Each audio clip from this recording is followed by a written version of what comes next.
जय श्री राधे, हरे कृष्णा। प्रिय श्रोताओं, आप सभी को कामदा एकादशी की ढेरों सारी शुभकामनाएं। आज के इस वीडियो में आप श्रवण करेंगे कामदा एकादशी की संपूर्ण व्रत कथा। इस पावन कथा को सुनने मात्र से ही सभी पाप नष्ट हो जाते हैं और वाजपेयी यज्ञ का फल प्राप्त होता है। तो आइए प्रारंभ करते हैं सभी कामनाओं को पूर्ण करने वाली कामदा एकादशी की पावन कथा। पाप मोचनी एकादशी का महत्व सुनने के बाद महाराज युधिष्ठिर ने वासुदेव भगवान श्री कृष्ण को नमस्कार करके उनसे पूछा कि प्रभु, चैत्र मास के शुक्ल पक्ष में किस नाम की एकादशी होती है और इसका क्या महात्म्य है। भगवान श्री कृष्ण बोले, राजन, एकाग्रचित होकर ये पुरातन कथा सुनो, जिसे वशिष्ठ जी ने महाराज दिलीप के पूछने पर कहा था। एक बार महाराज दिलीप ने वशिष्ठ जी से पूछा, प्रभु, मैं एक बात सुनना चाहता हूँ। चैत्र मास के शुक्ल पक्ष में किस नाम की एकादशी होती है। वशिष्ठ जी बोले, राजन, चैत्र शुक्ल पक्ष में कामदा नाम की एकादशी होती है। वो परम पुण्यमयी है। पाप रूपी ईंधन के लिए तो वो दावानल ही है। प्राचीन काल की बात है। नागपुर नाम का एक सुंदर नगर था, जहाँ सोने के महल बने हुए थे। उस नगर में पुंडरीक आदि महाभयंकर नाग निवास करते थे। पुंडरीक नाम का नाग उन दिनों वहां राज्य करता था।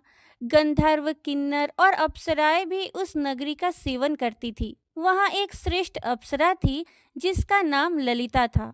उसके साथ ललित नाम वाला गंधर्व भी था। वे दोनों पति पत्नी के रूप में रहते थे। दोनों ही परस्पर काम से पीड़ित रहा करते थे। ललिता के हृदय में सदा पति की ही मूर्ति बसी रहती थी और ललित के हृदय में भी सुंदरी ललिता का नित्य निवास था। एक दिन की बात है, नागराज पुंडरीक राजसभा में बैठकर मनोरंजन कर रहा था। उस समय ललित का गान हो रहा था, किंतु उसके साथ उसकी प्यारी ललिता नहीं थी। गाते गाते उसे ललिता का स्मरण हो आया, अतः उसके पैरों की गति रुक गई और जीभ लड़खड़ाने लगी।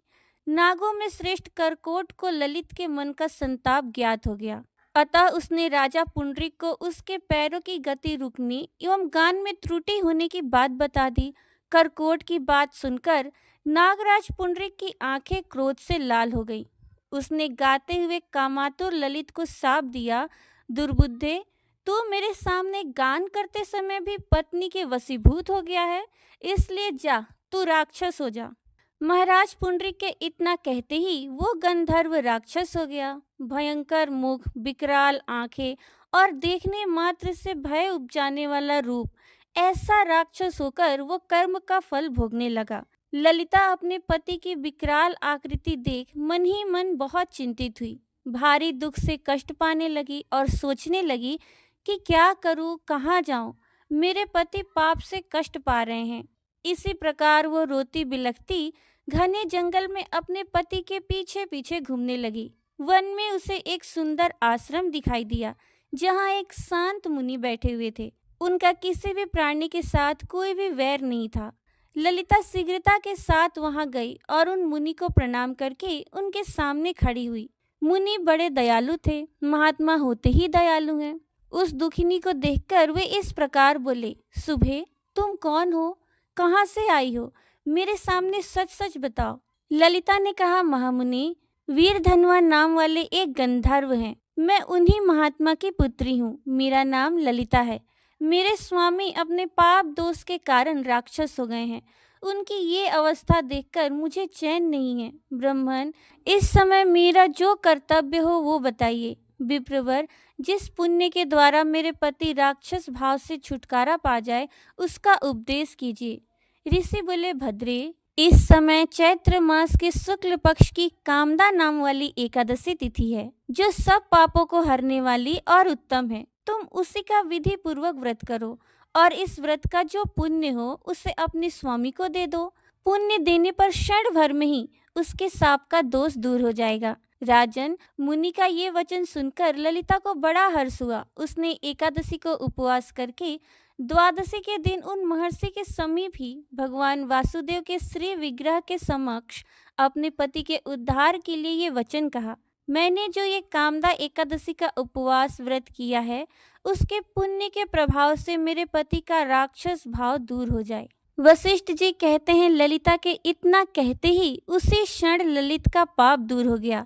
उसने दिव्य देह धारण कर लिया, राक्षस भाव चला गया और पुनः गंधर्व तत्व की प्राप्ति हुई। नृपश्रेष्ठ, वे दोनों पति पत्नी कामदा के प्रभाव से पहले की अपेक्षा भी अधिक सुंदर रूप धारण करके विमान पर आरूढ़ हो अत्यंत शोभा पाने लगे। ये जानकर इस एकादशी के व्रत का यत्न पूर्वक पालन करना चाहिए। मैंने लोगों के हित के लिए तुम्हारे सामने इस व्रत का वर्णन किया है। कामदा एकादशी ब्रह्म हत्या आदि पापों तथा पिशाचत्व आदि दोषों का भी नाश करने वाली है। राजन, इसके पढ़ने और सुनने से वाजपेयी यज्ञ का फल मिलता है। तो प्रेम से बोलिए, कामदा एकादशी की जय, श्री हरि नारायण की जय। एक बार श्री सनक जी नारद जी से एकादशी व्रत का महात्म्य बताते हुए कहते हैं कि नारद जी, अब मैं उस व्रत का जो तीनों लोकों में विख्यात है वर्णन करूंगा। ये व्रत सभी पापों का नाश करने वाला तथा संपूर्ण मनोवांछित फलों को देने वाला है। इसका नाम है एकादशी व्रत। ये भगवान विष्णु को विशेष प्रिय है। ब्राह्मण, क्षत्रिय, वैश्य, शूद्र और स्त्री जो भी भक्ति पूर्वक इस व्रत का पालन करते हैं उनको ये मोक्ष देने वाला है।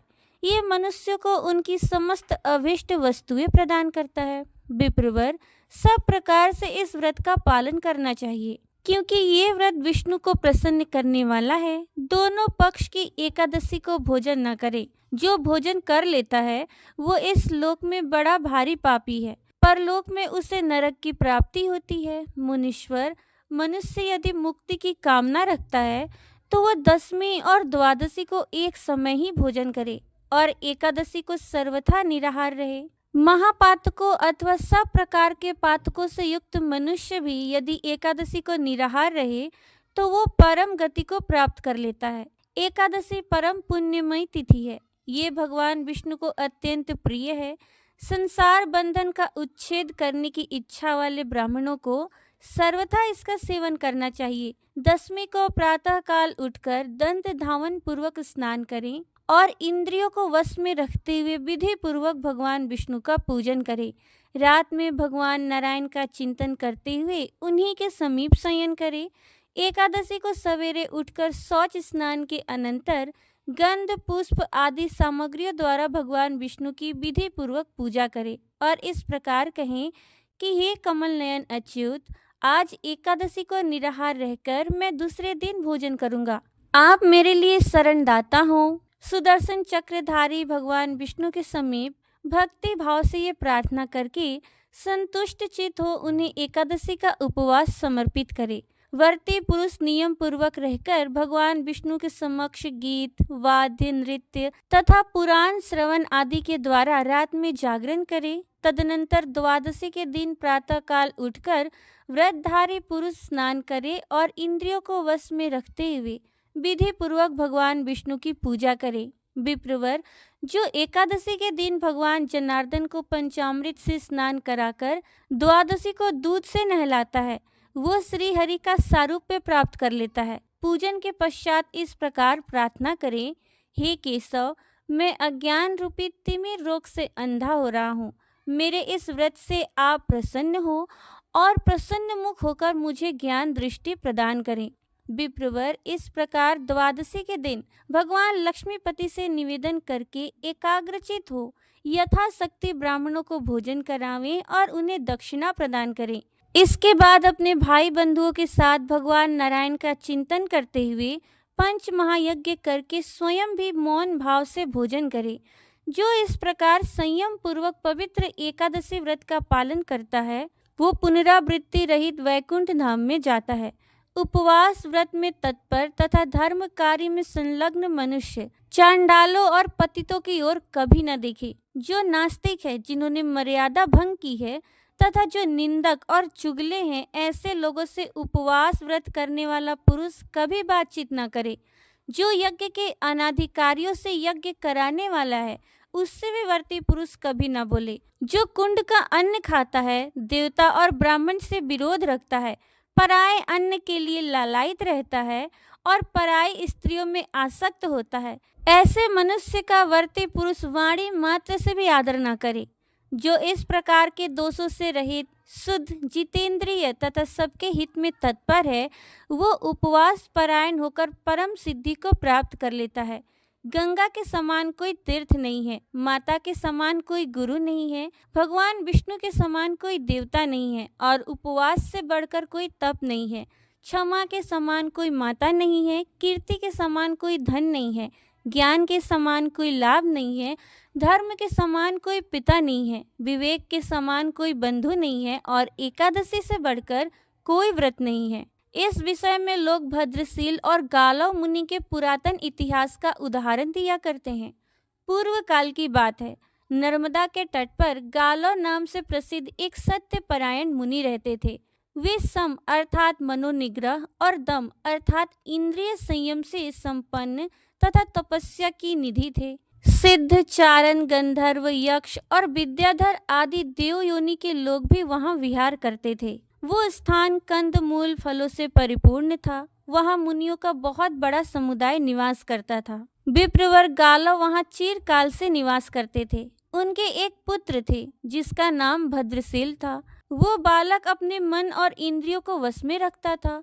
उसे अपने पूर्व जन्म की बातों का स्मरण था। वो महान भाग्यशाली ऋषि कुमार निरंतर भगवान नारायण के भजन चिंतन में ही लगा रहता था। महामती भद्रशील बालोचित क्रीड़ा के समय भी मिट्टी के भगवान विष्णु की प्रतिमा बनाकर उसकी पूजा करते और अपने साथियों को समझाते कि मनुष्य को सदा भगवान विष्णु की आराधना करनी चाहिए और विद्वानों को एकादशी का व्रत करना चाहिए। मुनीश्वर भद्रशील द्वारा इस प्रकार समझाए जाने पर उसके साथी शिशु भी मिट्टी से भगवान की प्रतिमा बनाकर एकत्र या अलग अलग बैठ जाते और प्रसन्नता पूर्वक उसकी पूजा करते थे। इस तरह वे परम सौभाग्यशाली बालक भगवान विष्णु के भजन में तत्पर हो गए। भद्रशील भगवान विष्णु को नमस्कार करके यही प्रार्थना करता था कि संपूर्ण जगत का कल्याण हो। खेल के समय वो 2 घड़ी या 1 घड़ी भी ध्यानस्थ हो एकादशी व्रत का संकल्प करके भगवान विष्णु को समर्पित करता था। अपने पुत्र को इस प्रकार उत्तम चरित्र से युक्त देखकर तपोनिधि गालव मुनि बड़े विस्मित हुए और उसे हृदय से लगाकर पूछने लगे। गालव बोले, उत्तम व्रत का पालन करने वाले महाभाग भद्रशील, तुम अपने कल्याण में शील स्वभाव के कारण सचमुच भद्रशील हो। तुम्हारा जो मंगलमय चरित्र है वो योगियों के लिए भी दुर्लभ है।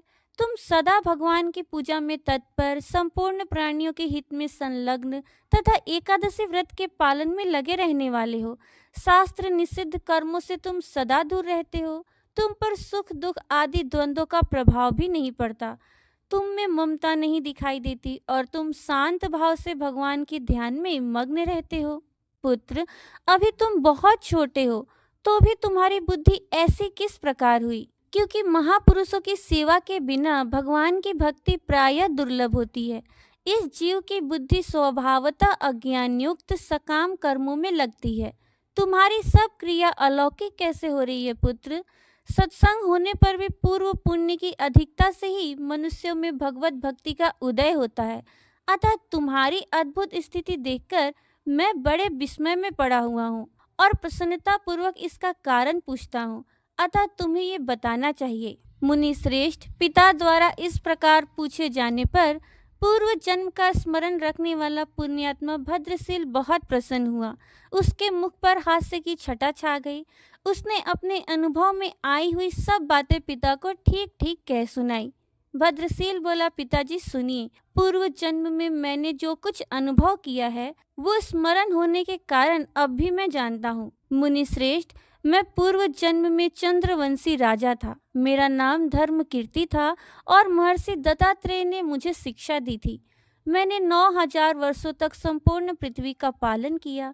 पहले मैंने पुण्य कर्म भी बहुत से किए थे, परंतु पीछे पाखंडियों से बाधित होकर मैंने वैदिक मार्ग को त्याग दिया।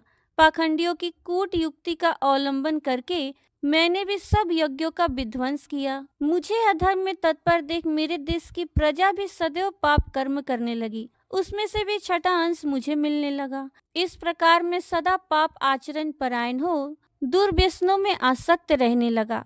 एक दिन शिकार खेलने की रुचि से मैं सेना सहित एक वन में गया और वहां भूख प्यास से पीड़ित हो थका मादा नर्मदा के तट पर आया। सूर्य की तीखी धूप से संतप्त होने के कारण मैंने नर्मदा जी के जल में स्नान किया। सेना किधर गई ये मैंने नहीं देखा, अकेला ही वहां भूख से बहुत कष्ट पा रहा था। संध्या के समय नर्मदा के तट के निवासी जो एकादशी व्रत करने वाले थे वहां एकत्र हुए।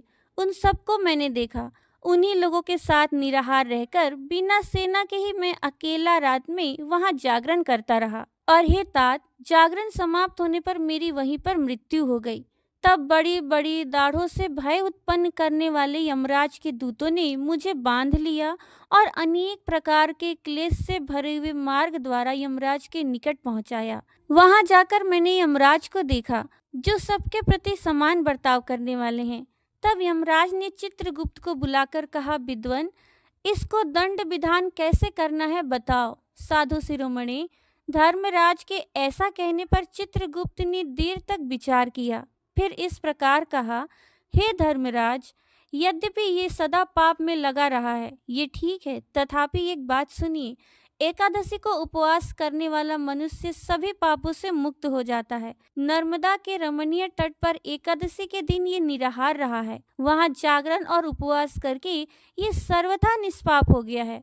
इसने जो कोई भी बहुत से पाप किए थे वे सभी उपवास के प्रभाव से नष्ट हो चुके हैं। बुद्धिमान चित्रगुप्त के ऐसा कहने पर धर्मराज मेरे सामने कांपने लगे। उन्होंने भूमि पर दंड की भांति पड़कर मुझे साष्टांग प्रणाम किया और भक्ति भाव से मेरी पूजा की। उसके बाद धर्मराज ने अपने सब दूतों को बुलाकर इस प्रकार कहा। धर्मराज बोले, दूतों, मेरी बात सुनो, मैं तुम्हारे हित की बड़ी उत्तम बात बतलाता हूँ। धर्म मार्ग में लगे हुए मनुष्य को मेरे पास न लाया करो। जो भगवान विष्णु के पूजन में तत्पर, संयमी, कृतज्ञ, एकादशी व्रत परायण तथा जितेंद्रिय हैं और जो हे नारायण, हे अच्युत, हे हरे, मुझे शरण दीजिए, इस प्रकार शांत भाव से निरंतर कहते रहते हैं, ऐसे लोगों को तुम तुरंत छोड़ देना। मेरे दूतों, जो संपूर्ण लोकों के हितैषी तथा परम शांत भाव से रहने वाले हैं और जो नारायण, अच्युत, जनार्दन, कृष्ण, विष्णु, कमलाकांत, ब्रह्मा जी के पिता, शिव, शंकर इत्यादि नामों का नित्य कीर्तन किया करते हैं, उन्हें दूर से ही त्याग दिया करो। उन पर मेरा शासन नहीं चलता। मेरे सेवकों जो अपना संपूर्ण कर्म भगवान विष्णु को समर्पित कर देते हैं, उन्हीं के भजन में लगे रहते हैं, अपने वर्णाश्रमोचित आचरण के मार्ग में स्थित हैं, गुरुजनों की सेवा किया करते हैं, सत्पात्र को दान देते हैं, दीनों की रक्षा करते हैं और निरंतर भगवान नाम के जप कीर्तन में संलग्न रहते हैं, उनको भी त्याग देना। दूतगण जो पाखंडियों के संग से रहित, ब्राह्मणों के प्रति भक्ति रखने वाले, सत्संग के लोभी, अतिथि सत्कार के प्रेमी, भगवान शिव और विष्णु में समता रखने वाले तथा लोगों के उपकार में तत्पर हो, उन्हें त्याग देना। मेरे दूतों, जो लोग भगवान की कथा रूप अमृत के सेवन से वंचित हैं, भगवान विष्णु के चिंतन में मन लगाए रखने वाले साधु और महात्माओं से दूर रहते हैं, उन पापियों को ही मेरे घर पर लाया करो। मेरे किंकरों जो माता और पिता को डांटने वाले, लोगों से द्वेष रखने वाले, हितैषी जनों का भी अहित करने वाले, देवता की संपत्ति के लोभी, दूसरे लोगों का नाश करने वाले तथा सदैव दूसरों के अपराध में ही तत्पर रहने वाले हैं, उनको यहाँ पकड़कर लाओ। मेरे दूतों, जो एकादशी व्रत से विमुख, क्रूर स्वभाव वाले, लोगों को कलंक लगाने वाले, पर निंदा में तत्पर, ग्राम का विनाश करने वाले, श्रेष्ठ पुरुषों से वैर रखने वाले तथा ब्राह्मण के धन का लोभ करने वाले हैं, उनको यहाँ ले आओ।